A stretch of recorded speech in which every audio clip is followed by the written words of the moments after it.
Hey everybody, Hello. welcome to Get Your Chocolate On, the at-home edition.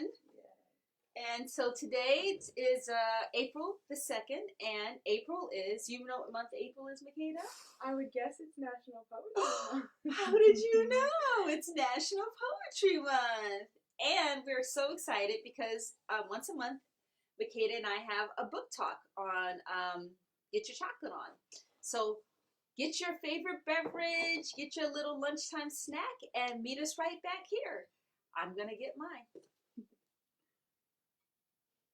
So, This is the blackest beverage and snack. We got 2 sweet potatoes and a cup of coffee. Hence the big guy. And plus the big guy. The big chocolate guy. So, Makeda, Jake, that guy over there, and I all love sweet potatoes. It's true. You do. I don't know who loves them more. What do you think, Makeda? Who do you think loves sweet potatoes more? Me, you, or Jake? I think it's gotta be Jake. But he's indiscriminate. He Right. loves everything. That's not true. If Jake doesn't like something, he will spit it out.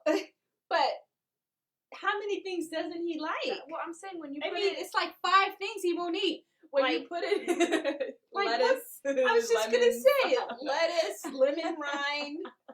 You know, the point is when you put it into perspective, when Jake is eating a sweet potato, I predict that he derives the most pleasure out of eating a sweet potato. Ooh, well, than any of us. in that case, ladies and gentlemen, or, you know, people and people, why don't we put it to the test? So we're going to break the sweet potato into pieces. This is Get Your Chocolate On, and it is National Poetry Month.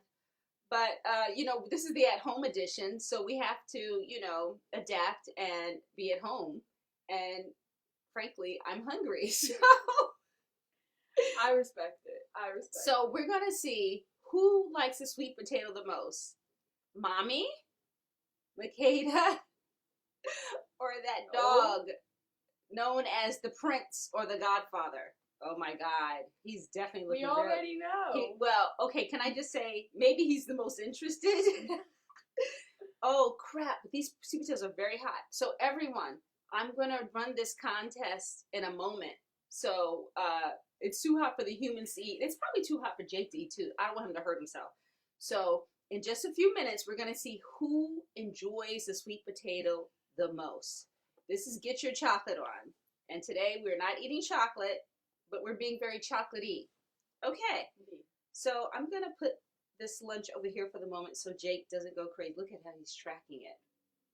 Yeah, okay. So I'm going to put the lunch away for a moment so we can talk about books and poetry. So, Do it. hey, Fred, thank you for coming. Hey, Jenny, nice to see you. So, let me take a sip of coffee. We have a few books, and we have our keyboard on the couch. I don't think we need the keyboard, but just in case we do, why not? You know, keep it around. So it's National Poetry Month, and it so happens that Makeda and I both love poetry. Very true. And so, Makeda, let me ask you. By the way, this is all spontaneous. She has no idea what I'm going to ask her. When did you start liking poetry? That's a really good question. I know, because I feel like it's only recently I've realized this love you have for poetry. Well, when you said it, the first or second thing that came to mind was the book Where the Sidewalk Ends, which is like Shel Silverstein. Oh my God! Super creative, super... You remember that book? Yes! Well, wait. Did you remember me reading it to you, or your dad reading it to you, or you reading it to you? I remember finding it on a bookshelf and reading it. Oh, good. In our house or like at school? In your house. Okay, like good. A long time ago, yeah. Yeah. The reason why I asked is because I always want kudos as a parent. Like, did I do something good? Oh, we had the book in our house. Okay, back to you. So you love... I'm having a heat flash. I'm at that stage in life. Oh my God.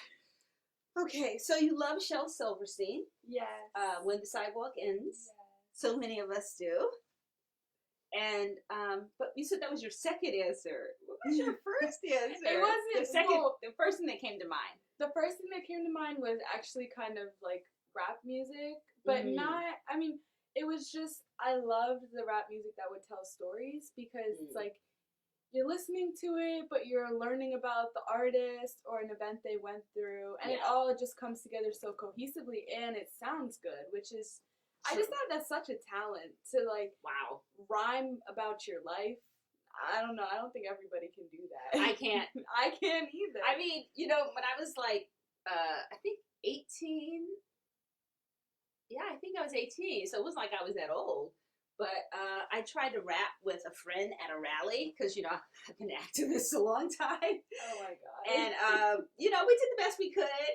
And then a true, like, rapper on campus saw me the next day, someone who I had such a crush on. Oh, my God. I think his name was Kevin. If you're out the there, rappers, I had a crush on you. They're cute because they're so creative. Oh, like, my God. But you're right. He was creative and he was really cute. But I don't like a lot of rap. That's to say, I just don't. But I do like stories, and I know what one of the raps that has stayed with me since I first heard it. I think I might have cried when I heard it. Was "You Are Appreciated." Oh, Dear Mama by Tupac. Yeah, he kills it. He kills it. Oh my God, I never heard a rap like that. And I've seen multiple people be like heavily just like hit in the heart by that song. Oh gosh, the stories he told. I could see each scene. And it's also the way he melds it with the beat, because you know every beat has a story in itself, and it's like, can your lyrics align with the beat properly?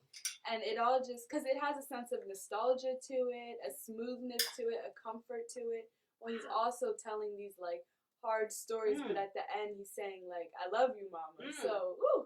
I know. We love it. We love it in this house. Yeah, we do. It's like that thing about something about even though you were a crack fiend, Mama, you always were a black queen, Mama. I was like, wow. And they talked about, you know, seeing his mom seeing him in jail. I mean, it was like scene after scene. Scene after scene. And it takes it young and goes into Yes. And right before he says "you are appreciated," what is he saying? Because it all goes together. I don't know. I want you to know you're appreciated. It's something before that. I don't know. Yeah. It's really great. I actually have Tupac's book of poetry in the basement. I think you should go get it. I will, because I have a ton of Okay, so while Makeda is going to go get Tupac, we're going to tidy up our set. So while I have you all to myself, well, while Jake and I have you, I want to say hello, Aunt Marie. Good to see you. Please give us a shout out in the chat, everyone, about your favorite poetry, your favorite rap, your favorite poets, because April is National Poetry Month. And, you know, I don't know if you have, you know, one of these chocolatey things, because today's show is Get Your Chocolate On with our chocolate lab, Jake, and, you know, our chocolatey selves. So while Makeda's out there getting her Tupac book, I want to share with you a novel that I'm reading right now. It's called Daughter of a Queen. And basically this novel is by Sarah Bird, B-I-R-D. Oh, I think Jake is leaving. It takes him a long time to leave because he's an older dog. Oh no, he's going for the sweet potato. Hey, back. So anyway, I wanted to tell you about this book. If I can get in there. Daughter of a Queen by Sarah Bird. And it's all about the, this is a second chocolate lab. Wow, it is really Get Your Chocolate On today. And it's all about the only black woman to serve in the Buffalo Soldiers, in the black troops. Thanks, Aunt Marie. The black troops who were serving out in the West, or I should say serving, because that makes it sound like, you know, good stuff. They did some good stuff, but they were also all about the expansion of the United States and taking indigenous First Nations people's land. So let's just get that out there. But anyway, this novelist, Sarah Bird, who is of European descent, did some research and just tries to capture this woman, Kathy Williams' story. And what I love about it is the title, which is Daughter of a Daughter of a Queen. And I decided to pick it up because my daughter, Makeda, is named for the Queen of Sheba. And one of the things that I wanted, the reason why I gave her that name, which, we had to have an agreement with from her father. So the reason why I advocated for that name is because the Queen of Sheba went to go see Solomon to learn about running a kingdom. And when he wanted her to stay to sort of possess her, she said, no, no, no. I have my own kingdom to attend to.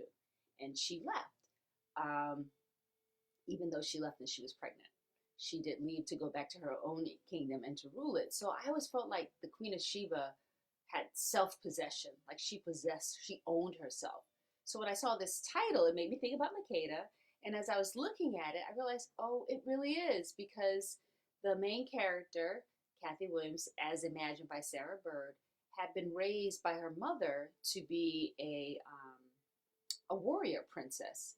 So part of a social class of women who were trained to fight. So if you saw Black Panther, where the soldiers in that kingdom were women soldiers, then this is somewhere along those lines. I think you might be sitting on something. Something made the volume go up. Oh, that's oh, that's Jessie. Miss Thing eating the second chocolate. The keyboard. Lab. So I was just telling you about this book, Makeda, which you don't even know. The reason why I picked it up is because it's called The Daughter of a Queen.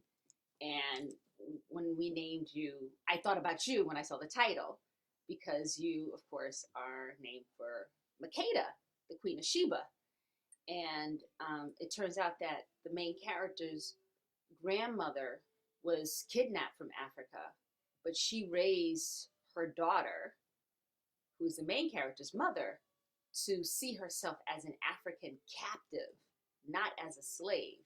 And then the daughter, who was very much like her mom, was raised to see herself as the daughter of a captive, but not a slave, and to see herself as a granddaughter of a queen. Amazing. So this affects this attitude she has about herself, is what she takes with her through her experiences through the Civil War, and then ultimately what leads her to think she can be in the Buffalo Soldiers, which is, of course, a male arena to be a soldier. But Kathy did it, and she's a historical figure. She actually did. I was going to say infiltrate, but she did join the Buffalo Soldiers, and they presupposed she was a man, but she was not. All right, so we're back with Get Your Chocolate On with our monthly guest, Makeda, and I think it's time to try our sweet potato. Oh yeah, let's see. I think the sweet potatoes finally cooled down.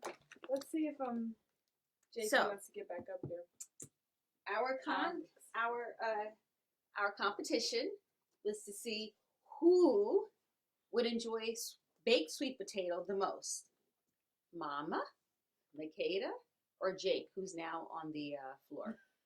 So we'll have to get him back up on the couch so you can see if he really enjoys it. Because I have a theory. I have a theory about who enjoys it. This isn't gonna be a surprise. All right.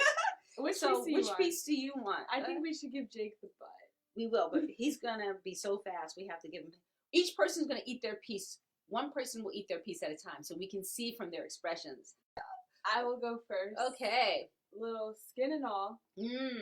So while Makeda's doing that, sweet potatoes are a good source of vitamin A. Please don't give it to Jake. I want him to come up here. Oh. Sweet potatoes are a very good source of vitamin A. And did you know vitamin A is very good for your immune system? And here we are in these Sharona times. So eating vitamin A, taking high doses of vitamin A, I think would be very good for you. And the other thing about sweet potatoes, they last a long time. Okay, she seems to be enjoying that sweet potato. The competition is on. Usually you need butter. A poop ton of butter. Oh, a poop ton of butter. Put it in a bowl, stir it up. Yeah, that is good. Mama and Jake don't need no butter. We know the joy of a sweet potato. Okay, I guess Jake doesn't want to do it. He's like staying down there. All right, so I'm going to eat this little blob of sweet potato that's already been pushed out of the skin.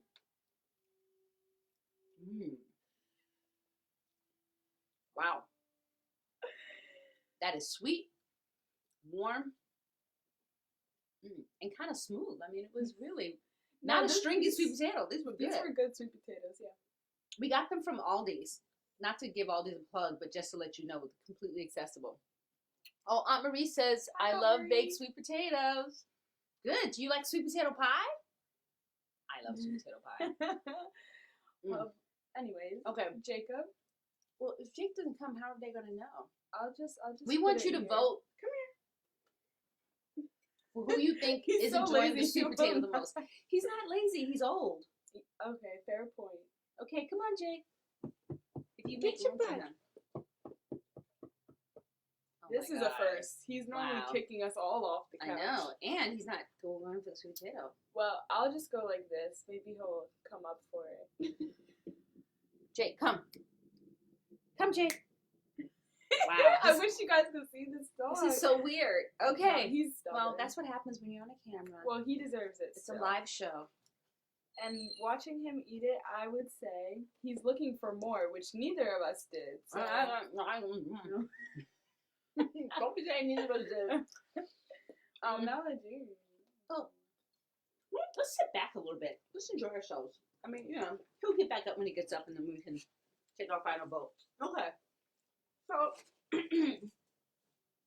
now, Makeda, Mom, how you're sitting, you know, I would say is not befitting a queen. But, you know, I disagree. I'm sitting like a king right now. Okay, maybe that is true.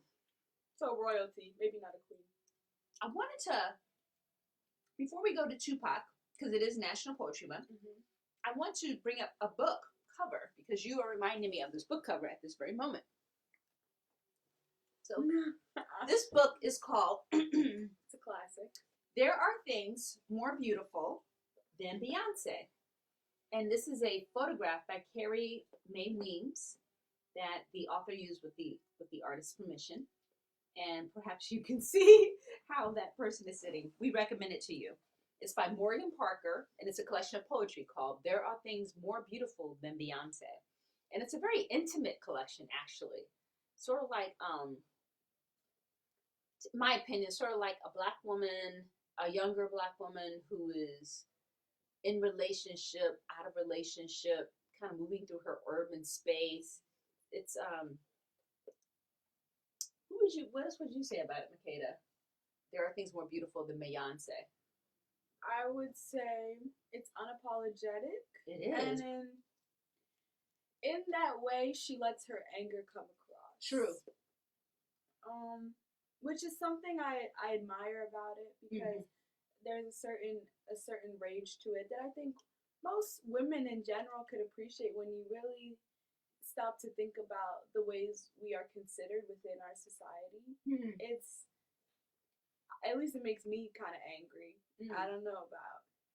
You're right. There's a simmering anger underneath. Yeah, exactly. Everything has a little like right there at the end. Yeah. That's a good point. Okay, so you said you were going to bring back a Tupac collection. Yes. So sadly, I'm locked out of my dorm room at school. Oh. But I have my favorite poem that I found in that book. I liked it so much that I remembered the name. So that should say something. All right. I want to make sure someone else has said something. Oh, Harmony! It's like the family hour. Harmony. Oh my gosh! Wait, I think I was at your wedding. Is that? No, you went to Kizzy's wedding. Dang. But Harmony can sing. I remember Harmony that. can sing. Welcome. This is Get Your Chocolate On. It's our Friday show. It always happens around noontime, give or take, Eastern. And each week I have a special guest. And once a month, my special guest is Makeda. And we talk about books. Today is National Poetry Month, so take it away, Makeda. All right. This poem is by Tupac. It's called In the Depths of Solitude, dedicated to me. And it goes, I exist in the depths of solitude, pondering my true goal, trying to find peace of mind and still preserve my soul. constantly yearning to be accepted and from all receive respect, never compromising but sometimes risky, and that is my only regret. A young heart with an old soul, how can there be peace? How can I be in the depths of solitude when there are two inside of me? This duo within me causes the perfect opportunity to learn and live twice as fast as those who accept simplicity. I know, girl. I know. I feel bad because he did die early. He knew he was gonna die early. Though. Oh, but I don't like that. He has a poem saying, like, in case I die. Oh my gosh! Okay, don't read it yet. Let's appreciate. What's that called about solitude? In the depths of solitude. Yeah, I love it. There's two of me. Now, when I heard that poem, I thought about your brother. I thought about myself. Good for you. Continue. Let's talk about you. What? Tell me about when you thought about yourself. Okay, we got another chocolate dog. Should we got a lot of chocolate labs. Come on, baby. Get her up on there so we can see her. So we're doing a sweet potato eating contest. If we give her a sweet potato, she is gonna eat. So we're gonna see. The question in our sweet potato eating contest is who enjoys the sweet potato more, Mama, Makeda. It was Jake, but he stayed out of the picture. And now we have another chocolate lab. Jesse, come up here. Oh my gosh. None of these dogs listen to me. What the heck? Jesse, I don't know what to do. How do we get her to face the camera? Look. That wasn't, see, you're not supposed to give a dog food that way because then they eat that. I don't enjoy that. She doesn't like getting her fingers. No. And Michael showed me how to do it because we're training her to be, good about that. So, Jake, I know you said you wanted, but you got to sit on the couch. Anyway, let's ignore them. They're I'm distracting us at this point. Okay, so that book, Solitude. We're talking about why. What you said it made you think of yourself. Yeah, because I feel like a lot of people. Anyone who's into zodiac, I'm an Aquarius moon, so deep underneath, and I'm a Libra sun, which means I'm very sociable and charismatic sometimes, but I also totally like to withdraw myself in other times and just like connect. So I felt a lot to that because exactly, it feels like sometimes you think you is one thing, but sometimes you is completely different, so there's two yous, if that makes sense. And I feel like, for example, like, if, say, no, that's bad. I'm gonna just leave that. She just edited it that way. Okay. And I'm gonna let her edit it because God knows it could be something about me. No, it's nothing about me. But I know everything's not about me. I'm just playing. I'm pretending to be that woman. So yeah, but maybe that is one of my me's, the very self-centered me. Oh, I've been thinking about that actually. About like, I think a really good way to connect to your mom in general is to picture her before she had you. Like, oh my God. Picture her waking up in the morning very and helpful. Just thinking about herself. Like, what am I doing for me today? And I know that's weird, but like my mom, she always makes it very clear. Like, I'm always thinking about you. What can I do to improve your health? Blah blah blah. Like, that's true. I do care about their health a lot. Wake up in the middle of the night and like give me a spiritual hygiene cleanse. It's just very very selfless actions. So I feel like picturing your mother, or my mother at least, as a selfish being was a good way that I got to see her. Picturing your mother as a selfish. Oh yeah, selfish. Meaning so not as always in service to you, but about herself. Yeah. Yeah. That is really awesome. Wow. Yeah, it helped me to get closer to my mother, and unfortunately it didn't happen until after she died when I had kids, and I realized, holy shizmo. What the hell? She did this when she was 17 and 19, and I was like 33 and 35, and it was overwhelming. Yeah, I still can't believe you had kids. I know. A lot of people can't. I know I shouldn't say a lot of people. I don't know if a lot of people can. I know my brother was surprised. I was like, why are you guys surprised? But yeah, so it took a lot of adapting and humility, because there's so many choices and you want to do the right thing each time, but you don't really know for sure what it is. And the balancing your needs with the needs of your kids, ongoing forever and ever. Forever. Ever. That's a challenge. I can't really believe it. The change, like, I don't know if this is correct, but tell me if this is it like once a mother, always a mother type of thing. In my situation, yeah. I mean, It's like, do you feel like a part of you, a fundamental part of you, has switched? yeah. Well, it's like I have a, you know, I didn't have kids until I was 33, I think, for the first time. So I have my whole existence. Oh, okay. prior That's a to long kids. time. That's Yeah. a long time. That is So it's a a whole big identity and ups and downs and changes and turnarounds to go through. But once I now I do have once the kids came, there's no going back Mm-hmm. to prior to kids. I think that's what scares You know? me so much. The commitment. It's not is a an option. commitment. Like, It is a commitment. But sometimes, but it's a commitment and it's a choice. I mean, let's not say it's not a choice. I mean, not you have to, but I actively choose what am I doing today? When am I pulling back from my kids? What am I giving? How are my kids? How many days has it been since I've laid my eyes on my kids? What are they doing? And then you That's just so be like, funny. keep breathing. Let it go, because they're doing their thing. And you really, and nobody wants me around them all the time. Nobody. And I don't want to be, that's not my life work Yeah. to just mother you the whole time. And although I do think, speaking of zodiac, and we can go back to poetry after this, but I have my Virgo, my sun is in Virgo, my moon is in Taurus, and my rising is Virgo. And so what that means is that Virgo is a rather impersonal sign. So whereas Libra is very personal, like one-on-one personal.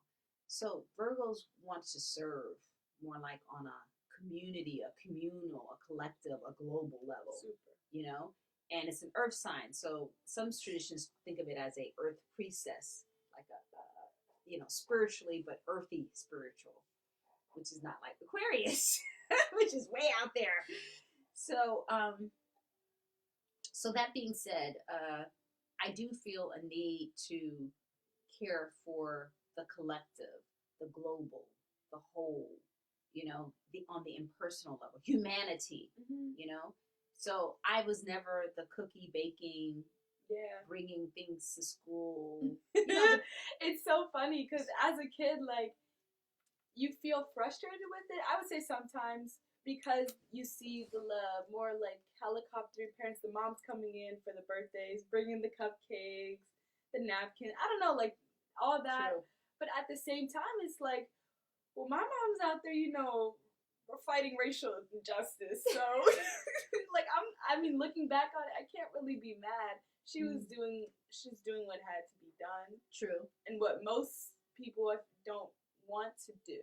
So, right. Or maybe aren't called to do. True. Very true.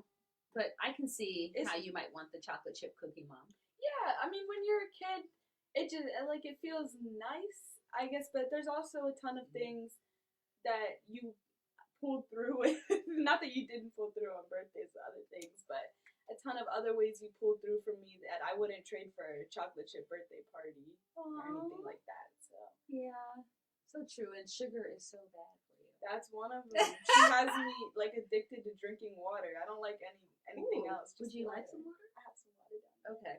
So I don't know if we should. You want to read that other Tupac poem? Yeah. Let me just, because we're coming close to the end of our time. We usually run about 30 minutes for this show. And today it's been a lot about mothering, and I guess that's because of that book, Daughter of a Queen. In a lot of ways, but that's about being the daughter, like the daughter claiming her strength from her generations back. So that's and whether you're a mother, if you can still be a daughter, and you can still claim that strength from generations back, whether it's from your immediate biological mom, or it could be a generation beyond your mom who you feel is really strengthening you. So, all right, here we go. Okay. It's this is the one about him dying? Okay. It's called In the Event of My Demise. And Pop, he was a very like old soul, so I think he viewed it. He did not fear death.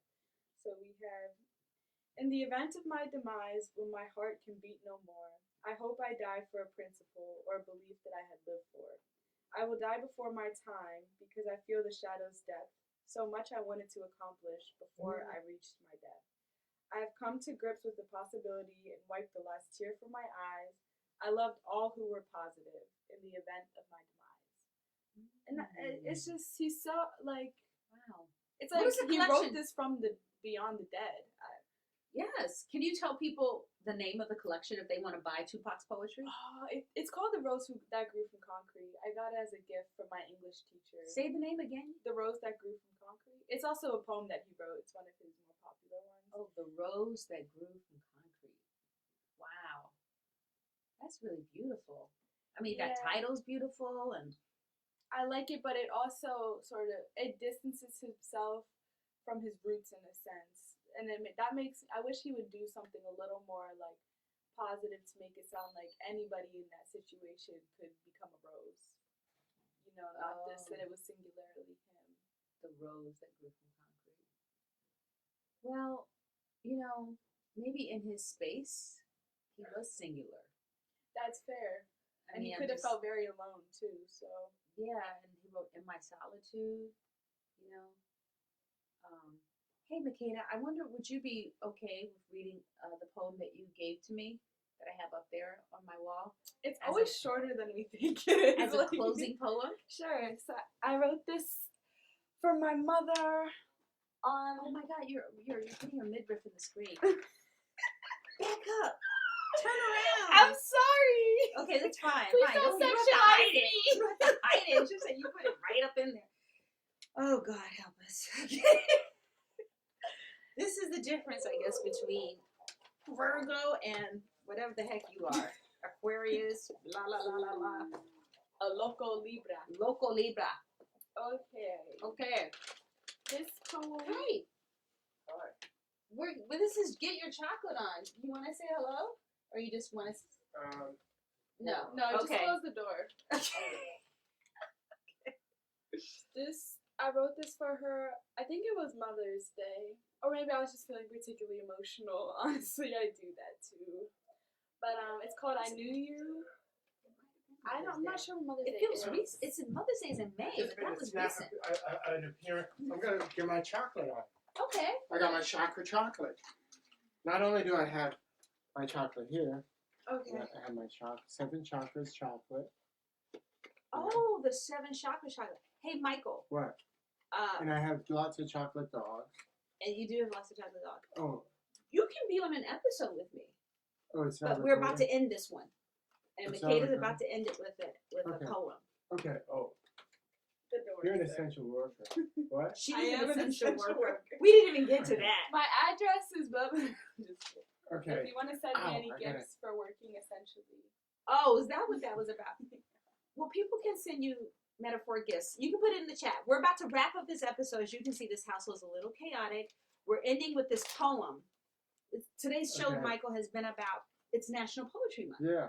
And maybe next week you and I could do the poem I wrote. Right. Well, the Rita Dove poem to the meditation that you wrote. I would love that. Okay. So I'll sit in the back. You can sit in. Okay, good. You can. So now we got a dog on the couch. Let's see. Wait, Makeda, before you read it, let's see how much she enjoys her. Now, do you think she's enjoying this sweet potato as much as I did? I think she is. She's being very good with it. Jake would just like swallow it. She's actually chewing it. Let's see her face after. Oh. Well, first of all, she's beautiful. We love Jessie. Yeah. Okay. So here, Tupac wrote that. What's it called? Hey Mama. No, Dear Mama. He wrote Dear Mama, and now Makeda. So it's how fitting. Now we're gonna have Makeda's poem to her mama. Okay. This is a poem to my mother. It's called I Knew You Before I Knew You. I titled it that because I feel like her and I have always had a very deep connection. So. Previous lifetimes, perhaps. Definitely. I'm gonna have to give Jake his own sweet potato now. Jessie got all of it. Jessie needs to Okay. skedaddle. Yes. Alrighty. Let's hear you. September 27th, 2001. Our souls peered at each other from behind our eyes, and I knew that I knew you. My first love on this planet, Mommy. A sweet dreadlocked woman with different shades of brown contouring her skin, a smooth surface only ever broken by a large bright smile that crinkles her eyes and leaves no doubt about the size of her heart. I know I'm never alone. The hole in my torso, where we were once connected, serves as my reminder that somewhere out there you are holding my hand. Not to steer me, but to lift my chin from my chest when defeat sinks in, to rub my back when the coolness of others makes me sick, to yank my foot to the ground when my head is in the clouds and remind me that heaven is here on earth. I love you. Your daughter, Makeda. See, it's very short. It is. Short is powerful. Heaven is here on earth. And I like that thing about your head is in the clouds, but heaven is here on earth. Ooh. Yeah, there's a time. I mean, when I first was writing it, I was thinking about, like, what was my first impression of my mom before I really, like, had an idea of what being a mother was or something. When she was just a lady that I grew up with, sort of, that I knew I loved and she loved me. Like, how did I see her? And I always just loved her dreadlocks and her smile. Like, I thought they were just the coolest things ever. So there was that. And yeah, the heaven line is just reminding me that, like, sometimes I really do get caught up on the whys, like, why is the world like this? And then, like, why aren't things better? And then I'll be up in my head like, God, what's good with you? Why did you do that? And she just is a constant reminder to me that there are also so many good things on earth that outweigh the bad. It's just sort of the way the world is set up right now. We're flooded with a lot of negativity. Yes. But she keeps me on a positive spectrum. Yeah. Basically. Yeah. It says you are here, like, you might as well be here and make something out of it. It's true. Because you're here. You're here. If you're not going to check out, why just be here and suffer? Exactly. Let's. Exactly. Now that's why I'm looking forward to spending my life helping people. Honestly, I don't see a better reason to be on earth. Wow. Okay, on that profound note, I think we're going to call this show complete. So thank you all for watching.